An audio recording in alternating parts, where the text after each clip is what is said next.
Alors pour ce chapitre 7, j'ai décidé de vous faire une petite vidéo qui va reprendre en fait exactement ce que je vais faire lors de la séance de classe virtuelle. Si vous avez des difficultés de connexion, s'il y a des retards, ça vous permettra de vous remettre à jour. Je promets pas d'avoir forcément le temps de le faire systématiquement, mais pour celle-ci, vous l'aurez.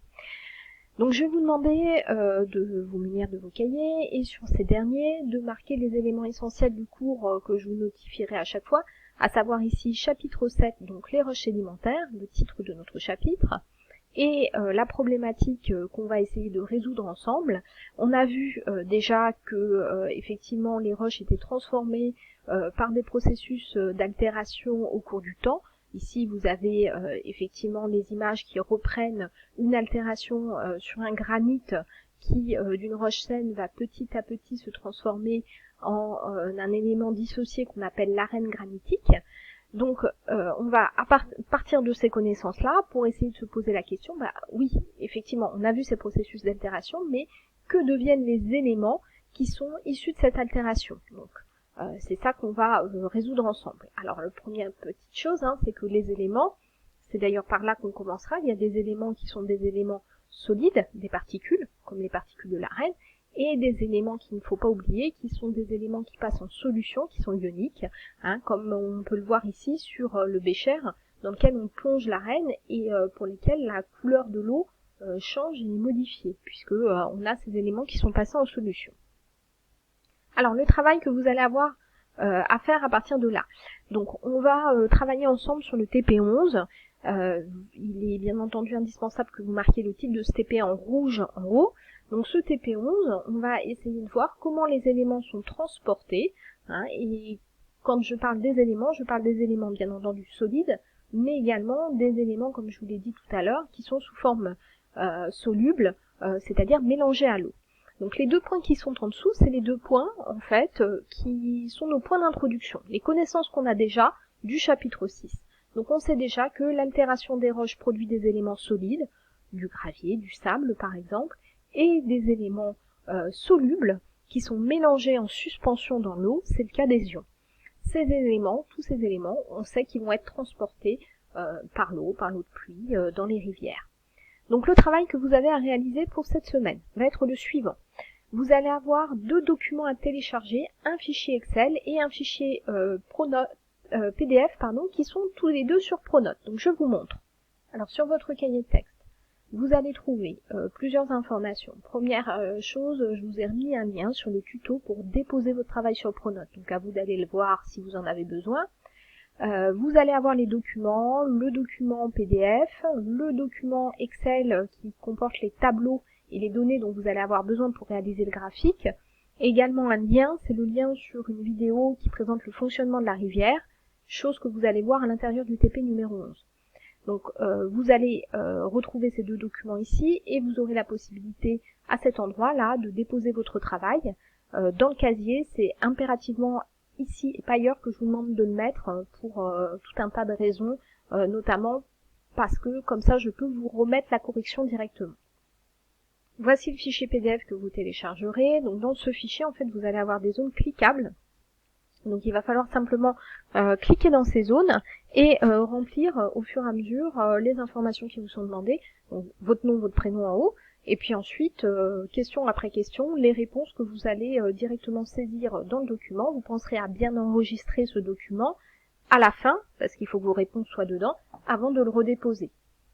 Lorsque le travail aura été fait sur le fichier PDF et également sur le fichier Excel, qui va vous servir à réaliser un graphique, vous déposerez ces deux documents dans Pronote si vous souhaitez que je vous corrige. Attention, je vous précise tout de suite, le travail de cette semaine n'est pas noté. Je mettrai une petite mention, bon travail, votre niveau de maîtrise en fait.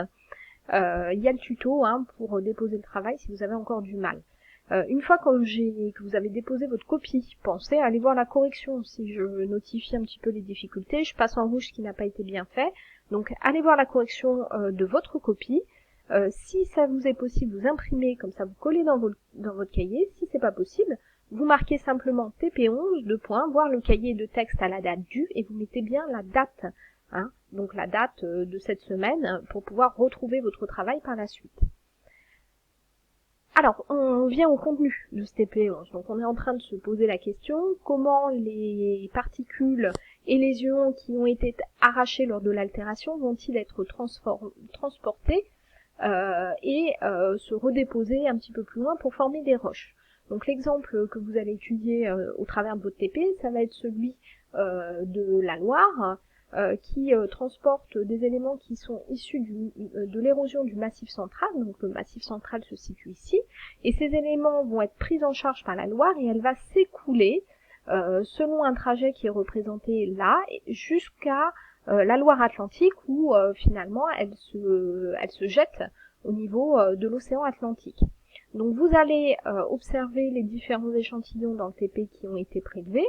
Vous allez étudier aussi le modèle expérimental de cette rivière et le but c'est d'arriver au bilan qui est le suivant. Donc le bilan du TP11 qu'il faut noter en rouge, le titre à noter en rouge. L'étude du modèle de la rivière va vous permettre de voir que les rivières transportent des ions variés qui sont dissous dans l'eau et des éléments de taille variée, gravier, sable, limon, qui sont plus petits, qui se désagrègent et s'arrondissent pendant leur transport. Quand on les observe, on voit que leur forme change au fur et à mesure.